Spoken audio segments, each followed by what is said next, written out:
વિક્રમભાઈ તમે ટેબલ મારો, પંખા મારો, મોબાઈલ મારો, પણ આ તૂટતું નથી. એનું કારણ હું હજી તમે એકવાર કહો. પણ આ વિક્રમભાઈ આવું ન હાલે. તમે ઉભા રહ્યો, તમારો વજન ઓછો હશે કે તમારી પાસે ટ્રીક હશે.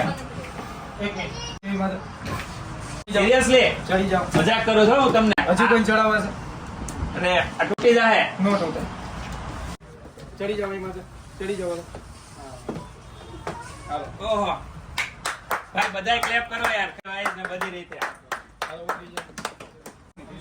હવે ફરીથી એકવાર તમે ડિટેલ આપી દો. પ્રાઇઝ આખા ગુજરાતમાં સસ્તામાં સસ્તું ટીવી, સસ્તામાં સસ્તું ટીવી ને એની સાથે 5 વર્ષની વોરંટી અને એની સાથે 1100 ચેનલ ફ્રી અને એ સિવાય ઘણું બધું. તો અત્યારે આપણે આવી ગયા છે વિક્રમભાઈ ને ત્યાં, શ્યામ ઇલેક્ટ્રોનિક ને. આપણી પાસે 24 થી લઈ 86 લગનની સાઈઝ છે. એ તમે કેવું છે કે ઓનલાઈન પણ મગાવી શકો, ઘર બેઠા પૈસા બધા